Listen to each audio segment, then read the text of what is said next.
it's really important to know ourselves so that we can bring the best version of ourselves to our teams.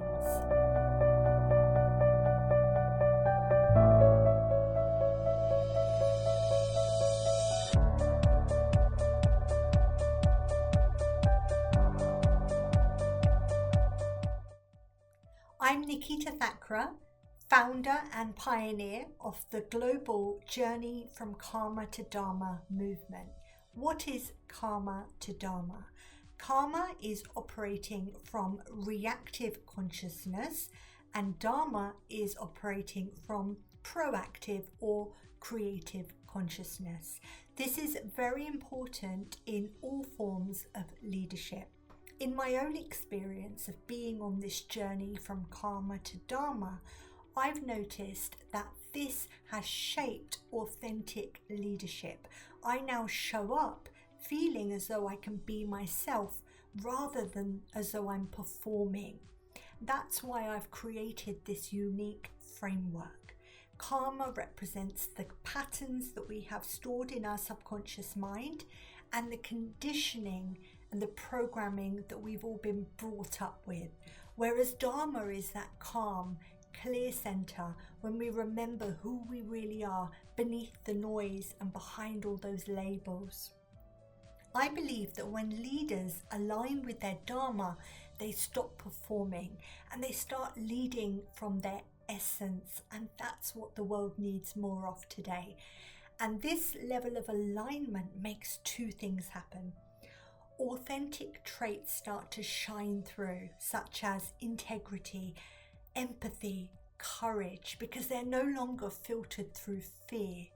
And unique gifts start to come to the surface, such as individual strengths, which were otherwise masked, but now they start to become organizational assets. And this is the backbone of leadership work. Alignment first and performance second. Because when we embody Dharma, trust rises, psychological safety expands, and innovation becomes a natural byproduct.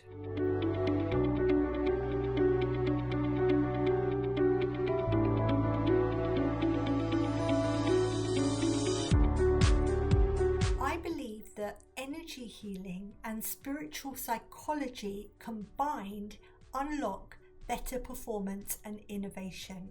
We all know that when we go through circumstances in life, we store stagnant energy from unprocessed emotions in our body, but we also store them in our subconscious mind. So what I help people to do is to be able to recognize the blocks.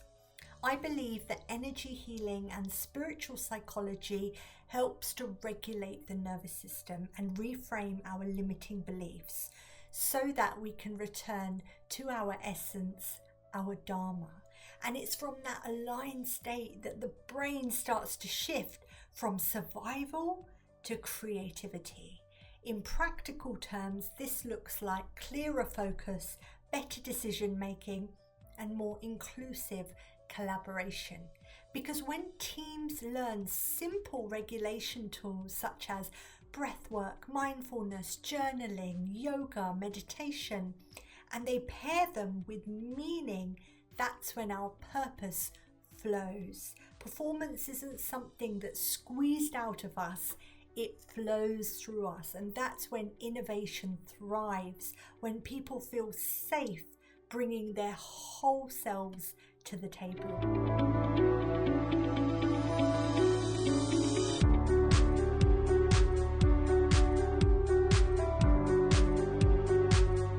This leads to people being able to overcome personal adversity in an inclusive way. What do I mean by that?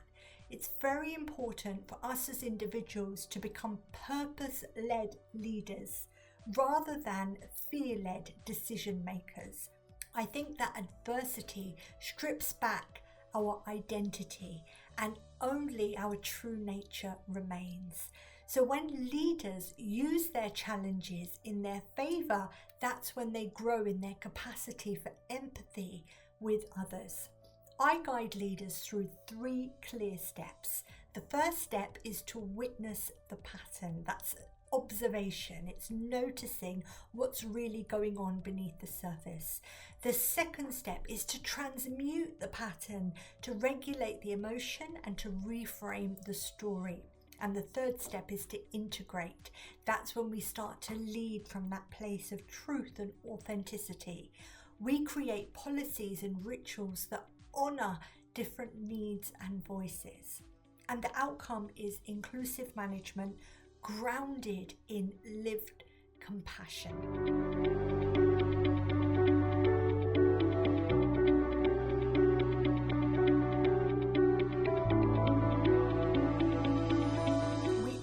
Choice in the way that we respond to different circumstances. It's up to us if we choose to operate from fear, which is the lower part of the mind, or from purpose, which is the higher intuitive part of the mind. In my talks, I inspire people to be able to recognize the difference between these 2 states of mind. I also give practical tools and tangible tips to take away, to integrate into their daily life. Fear leads when we're disconnected from our truth, but purpose leads when we're aligned with it. And that's why I teach a 5-part energetic alignment formula. I love doing this with teams. It lights me up and it lights them up when they learn this. The 5 ingredients in my formula are thoughts, words, beliefs, intentions, and actions. When we align those 5 with our true nature, clarity replaces confusion and courage replaces caution. Decision making becomes values driven, not approval driven. So the key takeaway is that Dharma is your true nature, not your job title. When you align with your Dharma, your personality traits shine and your unique gifts contribute to your organization. I give people practical tools to regulate stress, foster inclusion, and lead with purpose.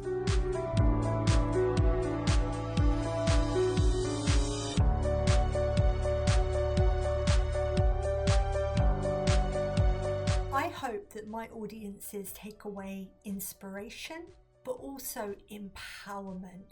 It's so important in our changing world. There's so much uncertainty and dominating of technology that it's really important to know ourselves so that we can bring the best version of ourselves to our teams.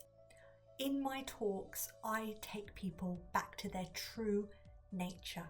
I help them to align with it so that they lead with clarity, regulate their nervous system, and are able to have the courage to contribute their unique gifts in a way that uplifts others and their organization. Because when we lead from Dharma, we don't need to manufacture confidence. We just need to remember it. Alignment isn't soft, it's scalable. It turns individual strengths into organizational advantages. Your work gets easier when your nature does the heavy lifting. I'm Nikita, and I take people on a journey from karma to Dharma.